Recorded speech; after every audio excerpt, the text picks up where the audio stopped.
So isn't that awesome? You've now learned that you have an engine and how to switch that engine on. Using the 1 minute metabolism, you switch that engine on. So congratulations, you found your on switch, and you can use the metabolism, 1 minute metabolism boost, to switch your engine on every time you eat. So how do we switch the body on and off?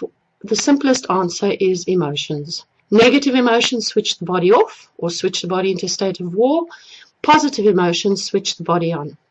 So when you're experiencing negative emotions, when you're choosing to be in a state of war, you're switching the body off. And when you choose to be in a state of peace or in a positive state of mind, you're switching the body on. You really do control the switch. And this switch controls the amount of weight you lose. You've seen in the studies, the switch multiplies the amount of weight you lose by up to 4 times.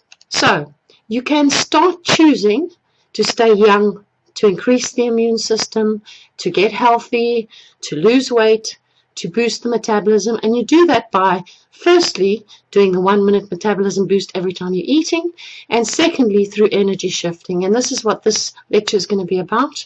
It's going to be about how you switch the engine on, how the engine developed, and how to use energy shifting to switch between war and peace. So you are actually choosing right now, as you're watching this video, if you're getting excited about the fact that you can increase your weight loss by doing one simple 30-second exercise every time you eat, if you're joyful about that or excited, then you are choosing to be in a state of peace right now. If you are worried about it or frustrated or thinking this is not going to work, then you're in a state of war like right now. So far we've learned a really simple way to change a state, which is the 1 minute metabolism, and we're going to learn the energy shifting. But let's take a look at what war and peace really is, what war and peace really means to the body and how it developed. When we were evolving in the jungle, we had situations where elephants were chasing us, or lions or tigers, and the body had to develop a way of survival. The body had to learn to survive. The body is actually genius at survival. It's fantastic when we're under pressure, if a car's driving straight at us or a child is caught under a bus. Mothers and people have developed super strength at those particular points in time to be able to avoid the car or get their children out from under the bus. And that's because the body sends all of our resources to survival. When we're in a state of war, it provides the muscles with the most strength and agility it can so that we can run away and survive. So in a war state, when we're stressed or when we're being chased or when we have a stressful situation, the body switches off all the unnecessary processes or the processes that are not necessary for survival. So it switches digestion off.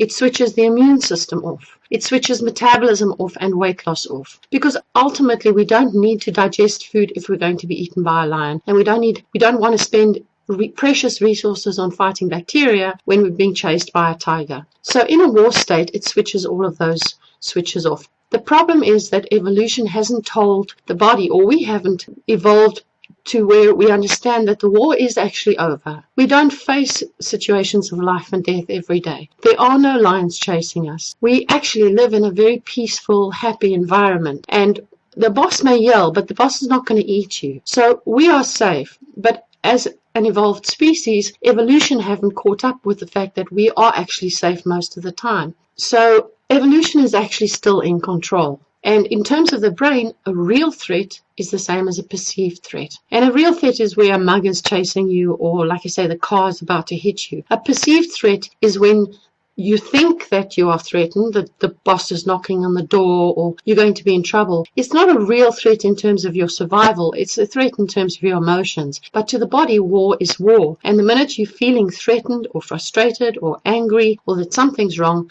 the body goes into a war state and it switches your engine off. So how you need to get out of that is when you feel something is wrong, when you have a negative emotion, the body automatically enters that war state. As I said, it switches off digestion and metabolism. That's really important because if you're constantly in a war state, your engine is constantly off. The body constantly switches that engine off. So how do we get the body to switch it on?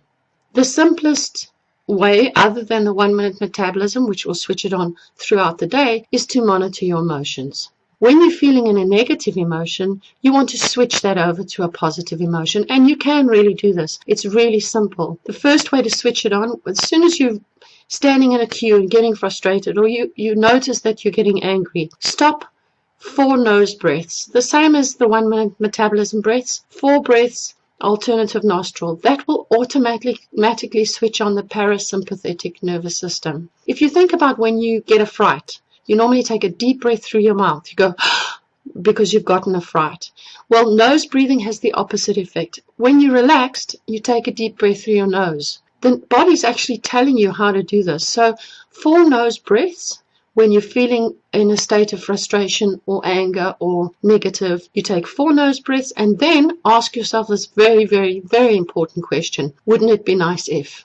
You see, what the brain does is it then comes up with more positive emotions compared to the situation you're in. So if you give the brain the ability to start imagining a better situation, your emotions will start shifting from a state of frustration or anger to a state of less frustration, maybe even peace or joy. And that's what you want to do. You want to start shifting your emotions every time you notice that you're in a negative state of mind. So in summary, war is essential for short-term survival. We do need a war state when a car's about to hit us or when we're being attacked by another person in a physical sense. And the body is either in a state of war or in a state of peace. But you need to start controlling your state of mind by choosing the 1 minute metabolism boost, by choosing peace, and by choosing energy shifting.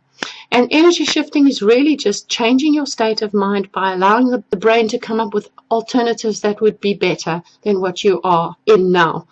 Try it for a week. Try to start changing your energy by saying, well, if you're standing in a long queue at the bank and you're getting frustrated and you're getting angry, do your 4 breaths. You'll see the difference immediately in how you feel, your emotions, and then say, well, wouldn't it be nice if I was such an important client that I could skip the queue? Or wouldn't it be nice if I was lying on a beach and enjoying a pina colada? Your brain will come up with choices that are better than where you are, and those choices will allow your emotions to change from a state of negativity to a state of positive.